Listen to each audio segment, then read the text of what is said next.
Greetings and welcome to another episode of the Author to Author podcast. I am your host, Pamela R Haynes. Today we are celebrating our 50th episode of the podcast, and I'm so grateful to reach this milestone. I would like to take this opportunity to thank you, my lovely listeners, for tuning in every week. If you are new to the podcast and you've missed the last 49 episodes, you can find us on 20 plus platforms where all good podcasts are listened to, including Spotify, Deezer, Podbean, iHeartRadio, and Amazon Music. So catch up at your leisure and enjoy my conversation with authors from around the globe. This week's episode is coming all the way from beautiful Barbados. I interviewed journalist and self-published author Sandra Downes. Let's jump into her interview now. See you on the other side.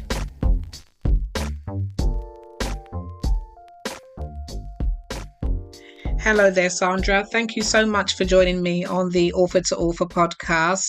Nice to have you. How are you doing? I'm doing well, Pamela, and thanks so much for having me. We've been trying to set up this episode for a while now, so it's really good to have you. Sandra, tell us, where in the world were you born? Where are you based now? And in terms of your heritage, how would you describe yourself? I was born in England and raised in Barbados.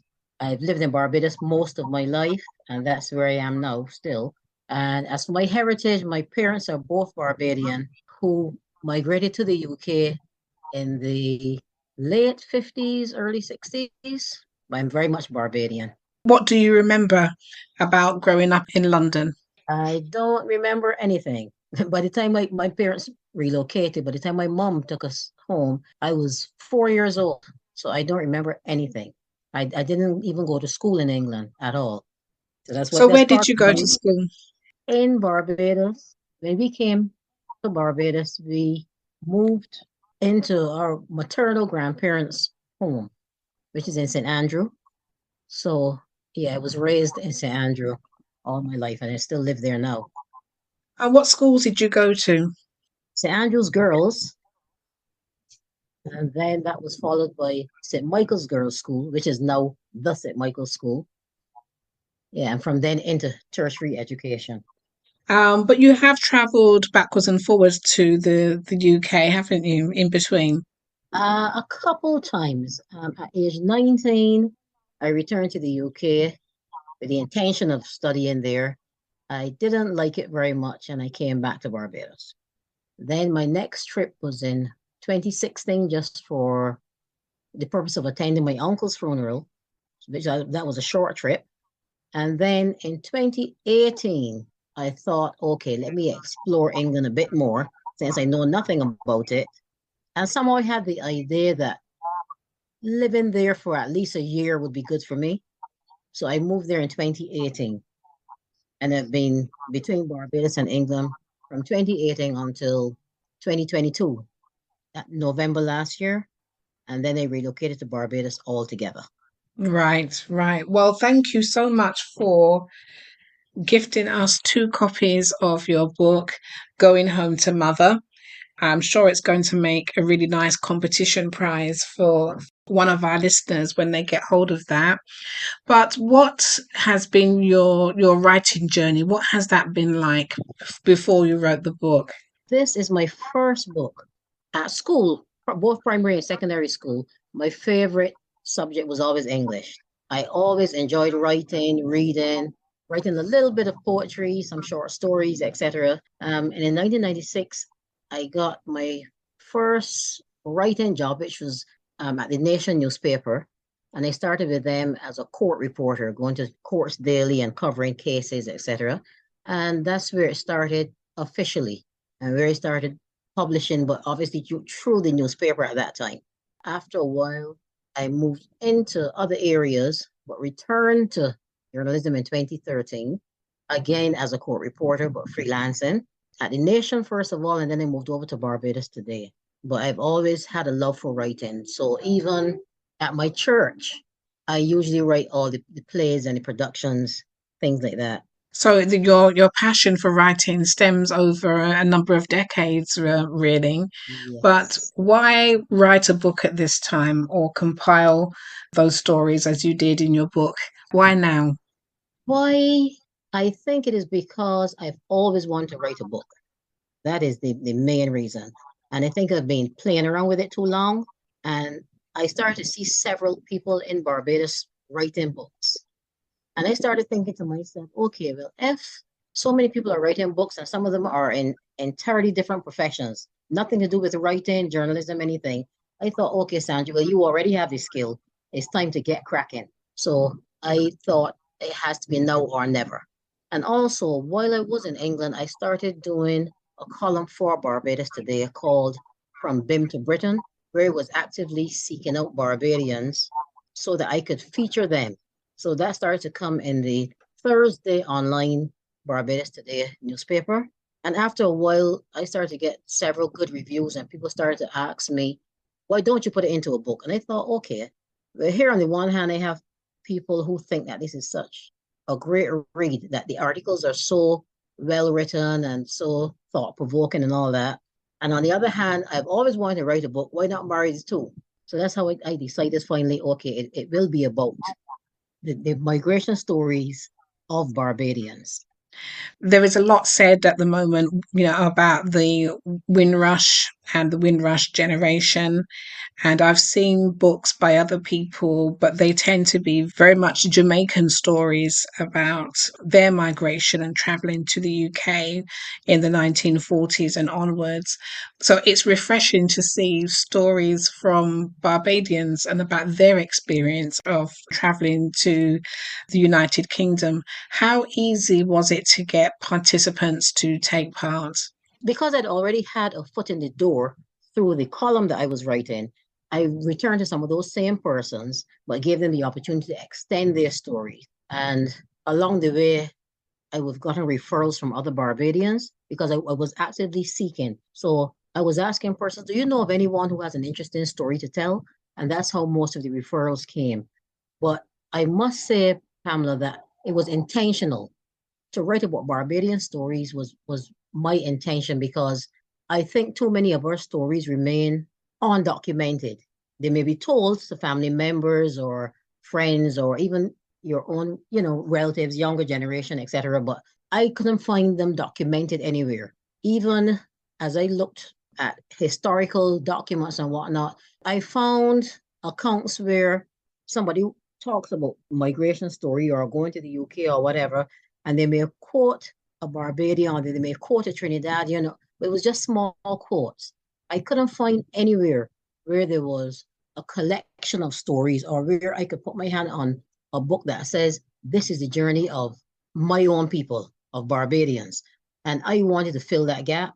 It was quite intentional. Although I've had people ask me why I didn't mix the collection, as in get others from various Caribbean islands, but I didn't want that. I might do it at some point in the future, but I think that that was already done. And as I said, a lot of it was quotations, and then the writer more or less fills in the bulk of it with just a few quotes interspersed. I didn't want that. I wanted people to be able to tell their own story without any limitation. And that's what Going Home to Mother actually has done. Fantastic. So, how did you go about interviewing people for your book?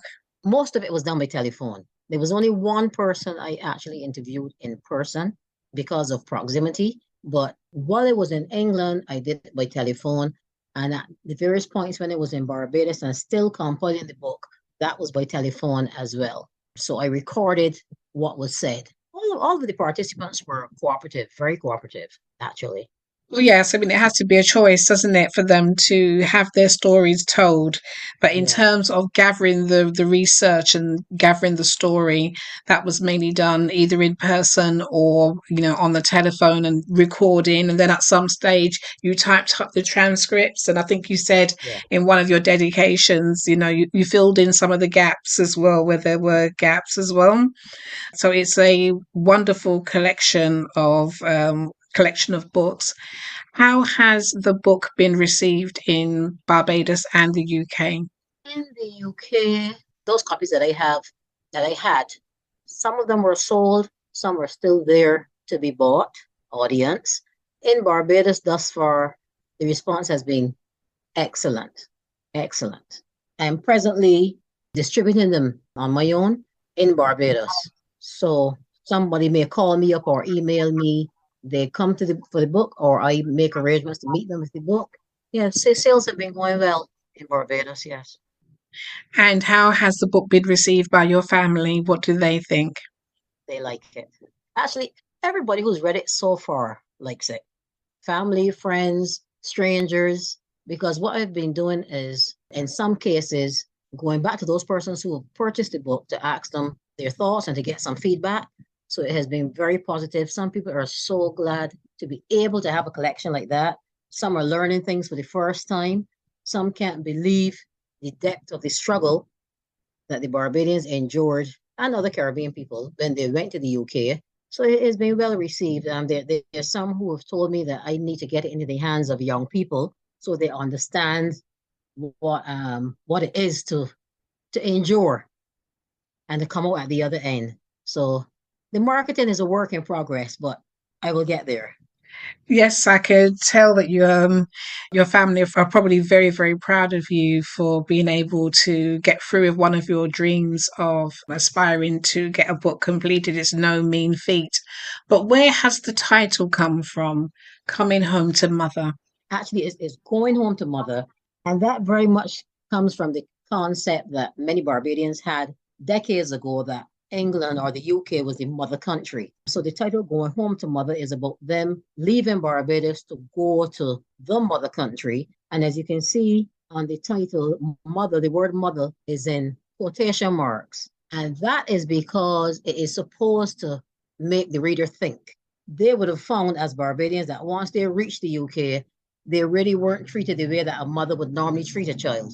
And that's why I made sure I put the word mother in quotation marks, because there wasn't very much nurturing or love or any of those things that a normal mother shows. So hence the title Going Home to Mother. So what happened once they reach their mother? That's what the book is about in its entirety. Thank you for that. And the cover, who's on the front and what scene is at the top of the book and then at the bottom?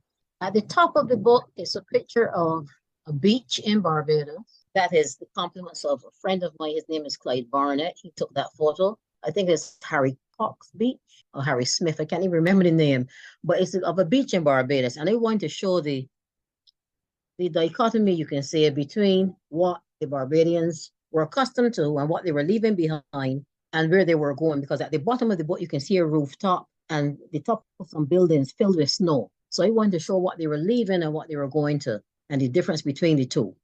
And on the front cover, this is a gentleman by the name of Cedolph Kennedy, and he's a chapter within the book. And I thought this picture was most fitting because it shows him as a new migrant. He's just arrived in the UK, and he's happily sitting on the step to his apartment, looking like he's just arrived. So I thought that his picture was most fitting with the front cover. He looks very smart. He looks very smart in his suit. Sandra, tell us, what were some of the challenges to writing and compiling a book like this? The biggest one was chasing some of the participants, not all. While they were very willing to speak at the beginning, at times it became trying to get them to review what I had written or to okay what I had written, because I didn't want it to be, I want it to be error-free. I didn't want my thoughts to be imposed on it, but I wanted to make sure that I captured what they had said to me. So there were a few times that I had to go back and forth to get them to review stuff, to get them to send in pictures. And in some cases, the pictures are 50, 60 years old. A few times it became challenging just in them getting back to me. But other than that, they spoke freely and it was easy conversation. There are a couple who were skeptical because they weren't sure the road I was going to go or how I was going to present what they said to me. But then once I sent them their chapter and they read it, they were quite satisfied with it and pleased. The other challenge probably would have been the publishing challenge, in that there were so many publishers.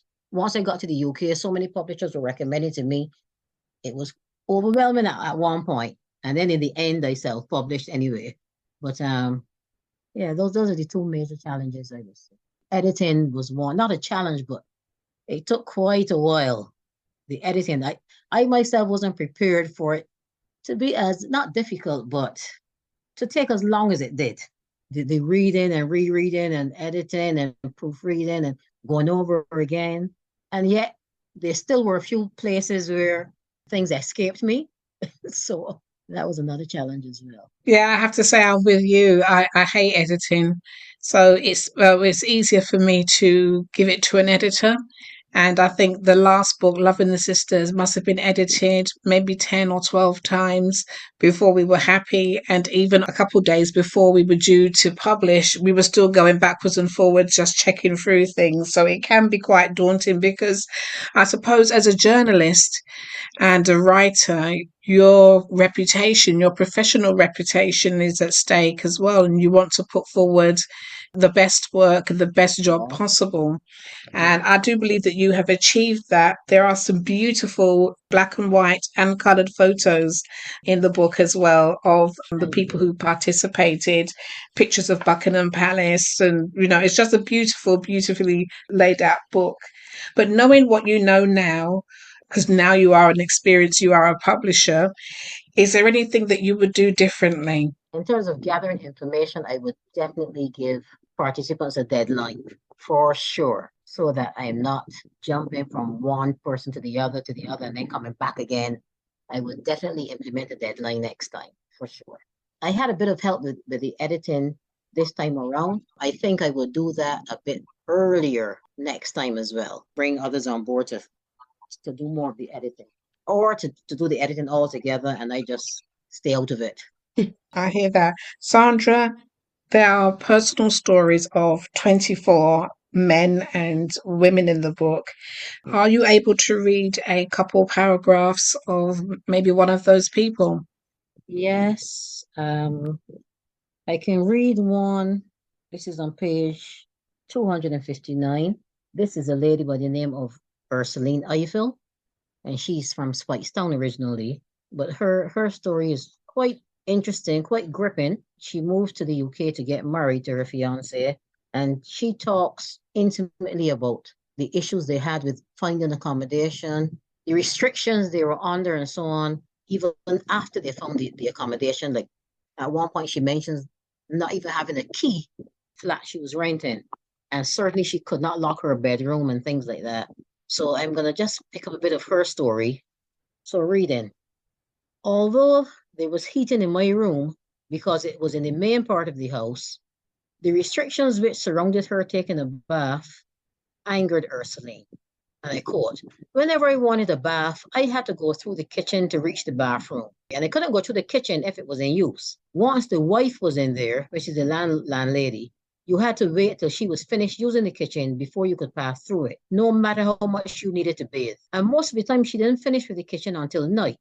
To make her circumstances somewhat more tolerable, Ursuline asked Hallam, her fiancé, to buy her a basin. I couldn't even catch water from the kitchen, although it was closer. I had to get it from the basement and take it back up to my room to get a wash. And as fate would have it, one day the landlady saw Ursuline making her way into her room with a basin of water. Open quotes again. She never gave me a key to lock my door. I catch a basin of water, and when I came back up, she was in the kitchen. So she saw when I came through with the basin. I am in my room, naked, and I see the bedroom door opening. It was night and I couldn't see who the person was, but somebody was coming in. So I ran behind the bedhead and stooped down to hide. She come inside the room shouting, Rosalina, Rosalina, what are you doing? I don't know what the hell she expected I could be doing but washing myself. I felt so embarrassed. My name is Ursulina and she calling me Rosalina. She see me with the water. She wouldn't let me use the blooming bath. What she expect I was doing? Wow, thank you for reading that for us. It's interesting what you grow up with doing, but not certain where it came from. So, for example, the basin method, that's how we were trained at home to wash, especially as girl children. And again, not really knowing what the history was behind it and why that happened. So thank you for reading that passage to us. But even in this short excerpt, Pamela, it struck me so forcefully that what we take for granted in Barbados, you have a shower every day, sometimes twice a day, some people 3 times a day. Yet we have Barbadians going to England who had difficulty in getting a bath. And she's not the only person. There are others in the book who mention that difficulty as well. And it is so mind-boggling. You can't think that something as simple as a bath they had to battle with, you Yeah, know? yeah. One thing that was also interesting about the book was that I know at least three people in the book who I have communicated with since writing my first book. So it was wonderful to see Anderson Connell, Charles Critchlow, and another lady who I met at a conference. I think she was a head teacher at some stage. That would be Marvel Rollins. That's That right. would be That's right. And it was wonderful to hear her in person talk about her story, especially in her profession as a head teacher, and then to see her pop up in the book as well. So, Sandra, you've been able to capture the stories of 24 men and women. There must be loads more people who would want to tell their story in some shape or form. Is there a second book in the offing? I suspect so. I don't think it will be in 2023, most possibly 2024. And can you tell us a little bit about any other future plans you may have? I'm going to start from ground zero again and begin gathering names. I have a few so far, but I haven't interviewed anyone as yet. But I'm thinking this time I might do a mix between those living in the UK, those who are now considered returning nationals, maybe some from who migrated to the US or Canada. I might very well mix the second book. I'm not sure. Tell us what your book launch was like. The book launch was a fantastic event. I was really, really out to sea at the beginning because the book launch was in London. And at the time, like I said, I'd been living there, but not for long enough to know my way around things. So I was out to sea when it came to where should I hold this launch. I started to research what goes on at a book launch, what should I include, not include. But I must say that I had massive help from Anderson Connell, who, as you just mentioned, is a participant in the book. He was a godsend for me. And there's another young lady by the name of Shakira Walcott Smith. She's an events planner, and she helped me plan the launch as well. And Alvin Spencer was also helpful to me. Those three were really, really helpful. And also, there's a chapter 16, Sharon Edwards. She did her bit, and her husband, Alan, they did their bit as well. The launch was successful, so the participants said, and the attendees. So I'm assuming that if so many people say it must be true, but they were very, very pleased with the launch and how it went. Because what I did was to do a PowerPoint presentation with each person's face on the screen as I gave a synopsis of their story. And I also read 3 excerpts from the book, and I had others assisting me with the reading so that it was not only my voice, but we were almost reenacting parts of their life story. And I did 3 of those. The MC was Barbadian as well, Verona Sandiford, or Sandiford Murray, she may be known as at this time. And quite a few people from St. Andrew attended the launch. And that was really, really pleasing to me. I had quite a few people from St. Andrew. Gilmore Smith and the Roach sisters. They're from St. Simon's. They attended. Beverly Gorin, Dr. Gorin, she attended. Yeah, I had quite a few people from St. Andrew. And coincidentally, Marva Rollins, the same principal you were just speaking about, she is the first Black principal in the borough of Newham, or she was the first Black principal. And she's actually from the district where I was raised. Well, of course, I didn't know that at the time I met her, at the time I spoke to her. I found out that she was raised a few houses from where I was raised. So that was really, really, really pleasant. That was a good feeling to know that.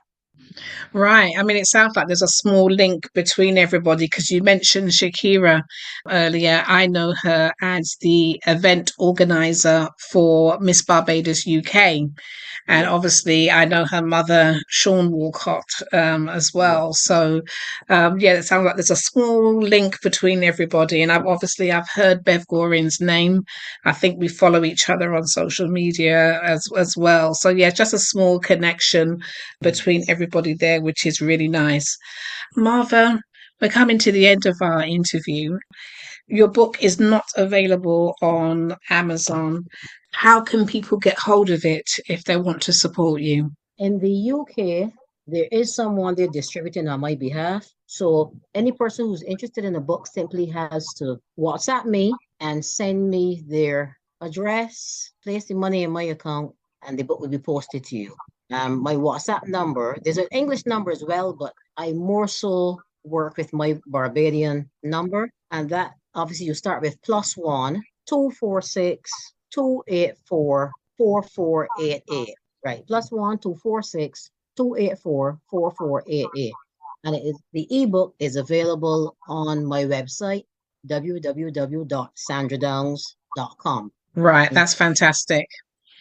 And anybody in Barbados, would they do the same thing? Reach out to you on your WhatsApp number and you would arrange for that to happen Yes. via And WhatsApp? yes, I'm in the process though of negotiating with some bookstores locally. So once that comes to fruition, they'll be available in bookstores, hopefully in a couple of months' time. Okay, you know what? I almost forgot something. I had a quiz for you. Are you ready? Yes. I've called it How Bajan Are You? There are no right or wrong answers. I just wanted to have a little bit of fun. Question number one, red plastic bag or Gabby? Gabby, Town or country? country, definitely.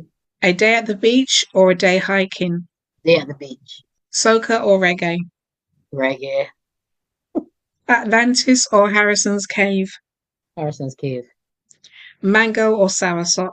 Mango, Cuckoo and flying fish or pudding and sauce? pudding and sauce. East Coast or West Coast? East Coast, definitely. Of course, if I'm being from St Andrews, Alison Hines or Rihanna? Alison Hines. Popular or Massey? Uh, you have me there, Pamela. I would say popular, but my son works at Massey, so I'm torn. Okay, okay. KFC or Chefette? KFC. Crossfire or Square One? Mm, Square One. Okay, okay. That's it. That's it. Thank you for playing along. And thank you for taking part in this interview today. It's been wonderful having you. And I wish you all success with your book, Going Home to Mother. And please keep in touch with me if you decide to do a second book. I'd love to have you back so that I could interview again. We will. Thanks so much for having me. Thanks so much. And just before we leave, if I may, I just wanted to let listeners know that the book covers a wide spectrum of occupations as well, because I didn't want it to be to focus in on one group or as opposed to another group. So in this book, you will find the stories of bus conductors, a lot of persons who worked at London Transport. You will find a train driver, a policeman, a teacher, soldiers, steel panists. It's a wide range. Cricketers, for sure. There's the popular John Shepherd who played for the West Indies, and John Holder, who would have been the first black to umpire a test match at Lord's. So it's several persons in the book who've actually made history. So I just wanted to put that out there so that the No readers have problem at that all. name. No Yeah. problem. You said it well. So thank you very much for that. Thank you, Pamela. Bye now.